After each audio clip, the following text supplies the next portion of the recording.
حضور پاک صلی اللہ علیہ وآلہ وسلم کی عمر مبارک 40 برس کی منزل طے کر چکی تھی، تو آپ صلی اللہ علیہ وآلہ وسلم غار حرا میں مشغول عبادت تھے کہ اچانک آپ صلی اللہ علیہ وآلہ وسلم کے سامنے ایک فرشتہ نمودار ہوا، اور اس نے آپ صلی اللہ علیہ وآلہ وسلم کو بشارت دی کہ اللہ نے آپ کو ثقلین کی رشد و ہدایت کے لیے چن لیا ہے اور رسالت و پیغمبری کے منصب پر فائز کیا ہے۔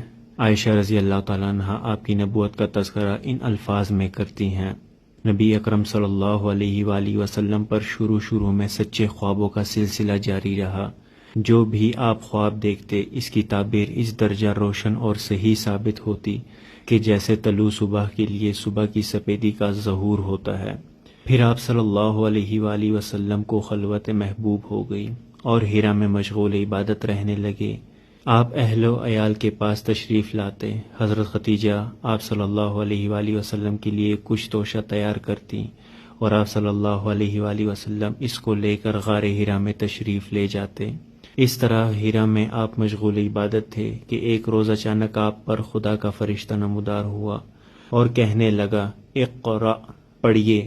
نبی امی نے کہا: انا بقاری، یعنی کہ میں نہیں پڑھ سکتا۔ آپ صلی اللہ علیہ وآلہ وسلم فرماتے ہیں کہ جب میں نے فرشتے سے یہ کہا تو فرشتے نے مجھے اپنے گرفت میں لے لیا، جس کی شدت سے مجھے تکلیف ہوئی۔ پھر مجھے چھوڑ کر مجھ سے دوبارہ کہا: پڑھیے۔ میں نے پھر وہی جواب دیا کہ میں پڑھ نہیں سکتا۔ تب دوسری مرتبہ فرشتے نے وہی عمل کیا اور مجھ کو چھوڑ کر پھر تیسری مرتبہ وہی جملہ دہرایا۔ میں نے بھی وہی سابقہ جواب دے دیا۔ غرض 3 مرتبہ یہی گفتگو، اور اسی عمل کے بعد چوتھی مرتبہ فرشتہ نے سورہ اقرا کی یہ چند آیتیں تلاوت کی۔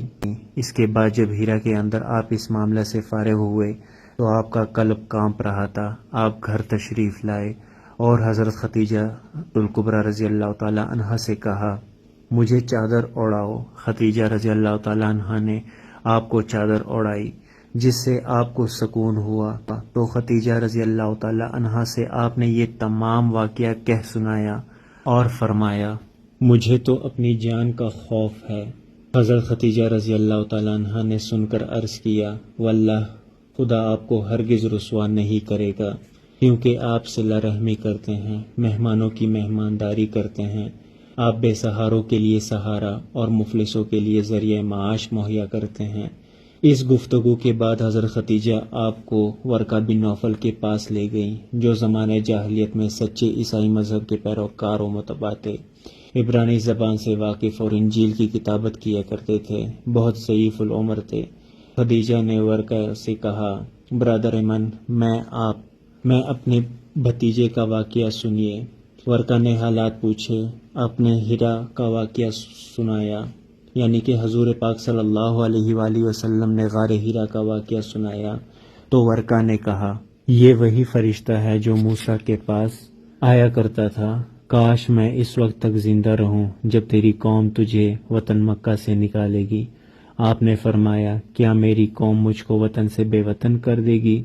ورقہ نے کہا: بے شک ایسا ہی ہوگا، اور اللہ تعالیٰ نے جس کسی کو پیغمبر بنا کر اس خدمت پر مامور کیا، سب کے ساتھ یہی صورت پیش آئی۔